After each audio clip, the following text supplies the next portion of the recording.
আসসালামু আলাইকুম, welcome back to my channel. আজকে আমি তৈরি করে দেখাবো কোনো ধরনের ছানা ছাড়া শুধুমাত্র গুঁড়া দুধ দিয়ে মোহনভোগ মিষ্টি। তো চলুন দেখে নেওয়া যাক। প্রথমে আমি একটা প্যানে 1 কাপ পরিমাণ গুঁড়া দুধ দিয়েছি। মেজারমেন্টটা একটু খেয়াল রাখবেন, মেজারমেন্ট অনুযায়ী দিবেন, তাহলে আপনাদের মিষ্টিটা পারফেক্ট হবে। এরপর দিচ্ছি 1 টিস্পুন ঘি, 1/2 কাপ লিকুইড মিল্ক। চুলায় বসানোর আগে কিন্তু আমি মিক্সারটা মিক্স করে নিচ্ছি সুন্দরভাবে। আপনারা গুঁড়া দুধ কিন্তু ফুল ক্রিম মিল্ক পাউডার নেওয়ার চেষ্টা করবেন, না হলে কিন্তু মিষ্টিটা পারফেক্ট হবে না। তো এখন আমি চুলায় বসিয়ে দিচ্ছি একেবারে মিডিয়াম আছে। আমি এখানে একটা মাওয়া তৈরি করে নেব। মাওয়া দিয়ে খেতে মিষ্টিটা অনেক মজার হয়, বিশেষ করে দোকানের মতো হয়। এটার আমি ভালো রেজাল্ট পেয়েছি, তাই আমি সবসময় মাওয়া দিয়ে তৈরি করে থাকি মিষ্টি। আমি এই পর্যন্ত এটা সেকেন্ড টাইম আমি মিষ্টি তৈরি করতেছি। এর আগে আমি আরেকবার বানিয়েছি। মিষ্টি তৈরির ক্ষেত্রে কিন্তু মেজারমেন্টটা একেবারে ঠিক রাখবেন, তাহলে আপনার মিষ্টিটা পারফেক্ট হবে।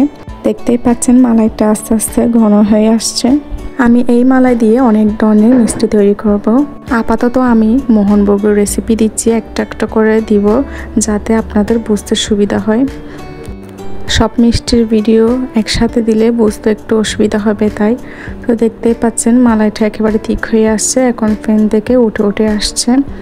এই মোহনভোগ মিষ্টিটা একেবারে দোকানের মতো পারফেক্ট হয়। আপনারা যদি তৈরি করেন অবশ্যই আমাকে জানাবেন কমেন্টসে কেমন হয়েছে। তো ডোটা আমি এখন নামিয়ে নিয়েছি। এখন এর মধ্যে দিয়ে দিচ্ছি 1 টিস্পুন বেকিং পাউডার, 2 টেবিল চামচ পরিমাণ ময়দা। মেজারমেন্ট একটু খেয়াল রাখবেন, 2 টেবিল চামচ পরিমাণ ময়দা দিয়েছি। এখন আমি সব শুকনো উপকরণ একসাথে মালাইয়ের সাথে মেখে নেব। একেবারে প্রেসার দিয়ে মাখতে যাবেন না, আলতো হাতে মাখবেন। এই রেসিপিতে আপনারা চাইলে ল্যাংচা মিষ্টি, গোলাপ জামুন তৈরি করে নিতে পারেন। তো এখান থেকে আমি একটু অল্প পরিমাণে নিয়েছি, হাতে একটু ঘি লাগিয়ে এখন একটা বল শেপ করে নিব। মিডিয়াম একটা সাইজ করে নিই, যেহেতু শিরা এবং তেলে দেওয়ার পর এটা আর একটু বড় হয়ে যাবে। এখানে যে বড় দুটো দেখছেন এটা দিয়ে মোহনভোগ করব। এখন আমি চুলায় তেল বসিয়ে দিচ্ছি, আর দেখতে পাচ্ছেন আমি আঙ্গুলটা ডুবিয়ে রাখতে পারছি, ঠিক এইরকম কুসুম গরম থাকতে হবে। এখন আমি মিষ্টিগুলো দিয়ে দিব। চুলার আঁচ কিন্তু একেবারে লোয়ে থাকতে হবে। আপনাদের চুলার আঁচ যদি 5-এ থাকে তাহলে এটা 1-এ দিতে হবে, ওই রকম ফ্লেমে দিতে হবে। আই হোপ আপনারা এখন বুঝতে পেরেছেন। মিষ্টি কাঁচা অবস্থায় কিন্তু কোনো ধরনের চামচ বা স্প্যাচুলা দিয়ে নাড়া যাবে না, সেক্ষেত্রে মিষ্টিগুলো ভেঙে যাওয়ার চান্স থাকে। এখন দেখতে পাচ্ছেন মিষ্টির সাইডে বাবল ক্রিয়েট হচ্ছে। মাঝে মাঝে একটু প্যানের হ্যান্ডেল ধরে একটু নাড়িয়ে দিচ্ছি। এখন দেখতে পাচ্ছেন মিষ্টিগুলো ফুলা স্টার্ট হয়ে গেছে। এখন আমি একটু উল্টিয়ে পাল্টিয়ে দিচ্ছি, এক পাশ হয়ে গেলে আরেক পাশ। দেখতে পাচ্ছেন অল্প আছে কিন্তু মিষ্টিগুলো একেবারে হয়ে গেছে। এখন আমি একটু ব্রাউন কালার হয়ে গেলে মিষ্টিগুলো তুলে নিব। মোহনভোগের যে মিষ্টিগুলো তৈরি করব, ওই মিষ্টিগুলো তুলে নিচ্ছি। এখন আমি শিরা তৈরি করব। শিরা তৈরির ক্ষেত্রে হচ্ছে যতটুকু চিনি দিবেন তার ডাবল পানি দিবেন। এখানে আমি 1 কাপ চিনি দিয়েছি, আর তার ডাবল মানে 2 কাপ পানি দিয়েছি। মিষ্টিগুলো যাতে একেবারে ডুবে থাকলে মিষ্টিগুলো সুন্দর হয়। এখন আমি হাত দিয়ে একটু চেক করে নিচ্ছি মিষ্টিগুলো কুসুম গরম আছে কিনা। এখন শিরা একটা বলক আসলে আমি মিষ্টিগুলো দিয়ে দিব। মিডিয়াম ফ্লেমে আমি ঘড়ি ধরে একেবারে 10 মিনিট এটাকে জাল করতে থাকবো। এরপর আমি সারা রাতের জন্য মিষ্টিগুলো ভিজিয়ে রাখবো, যাতে ওটা শিরাটা সোপ করে নেয়। এখন আমি মোহনভোগের যে উপরের লেয়ার মালাইটা থাকে ওইটা তৈরি করে নিব। এখন আমি এখানে 1 কাপ পাউডার মিল্ক দিয়ে দিচ্ছি, 1 টেবিল চামচ পরিমাণ চিনি দিয়েছি, 1/2 কাপ লিকুইড মিল্ক। ছোলা না জ্বালিয়ে আমি আগে এটাকে মিক্স করে নিচ্ছি সুন্দরভাবে। এখন আমি একটা মালাইয়ের ডো তৈরি করে নিব মোহনভোগের উপর লেয়ারের জন্য।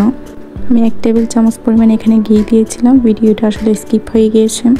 আপনারা অবশ্যই 1 টেবিল চামচ পরিমাণ ঘি দিবেন। আমি এই মালাইটা তৈরি করার আগে আমি মিষ্টিগুলো শিরা থেকে তুলে একটা ছাঁকনিতে শিরা জোথে দিয়েছি।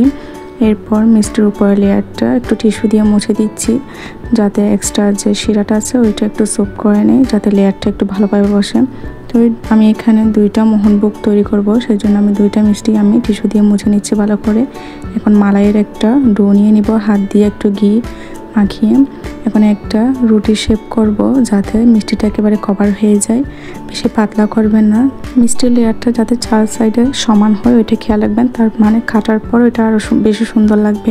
মালাইয়ের ডোটা একটু কুসুম গরম থাকা অবস্থায় করবেন। দেখুন আমার একটা হয়ে গেছে, আমি আরেকটা দেখিয়ে দিচ্ছি আপনাদের। হাত দিয়ে একটু প্রেস করে করে ঘি মাখিয়ে নেবেন, সেক্ষেত্রে হাতের মধ্যে আর লাগবে না। তাড়াহুড়ো করতে যাবেন না, একটু সময় নিয়ে করবেন। আলতো হাতে একেবারে চেপে চেপে একটু করবেন, যাতে কোনো অংশ ফাঁকা না থাকে, সব সাইডে কোট হয়ে যায়। এখন আমার দুটো মিষ্টি তৈরি করা হয়ে গেছে। এখন আমি এটা গুঁড়া দুধের মধ্যে কুট করব, যাতে উঁচা নিচু যদি কোনো অংশ থাকে সেটা আর বোঝা যাবে না, একেবারে দোকানের মতো লুক চলে আসবে। এখন আমি কুট করা হয়ে গেছে। এখন এটাকে আমি নর্মাল ফ্রিজে 1 ঘন্টার জন্য রেখে দিব, যাতে কাটতে সুবিধা হয়, একটু শক্ত হয়ে আসে উপরের লেয়ারটা। আমি এখন আপনাদের একটু কেটে দেখাচ্ছি এটা কেমন হয়েছে ভেতরে।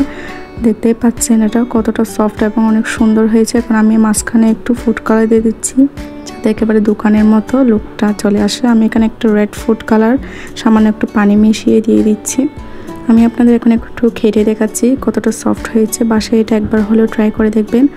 সবাই ভালো থাকবেন, সুস্থ থাকবেন, আর আমার ভিডিওটা কেমন হয়েছে অবশ্যই জানাবেন। আজকে তাহলে এ পর্যন্ত। আল্লাহ হাফেজ।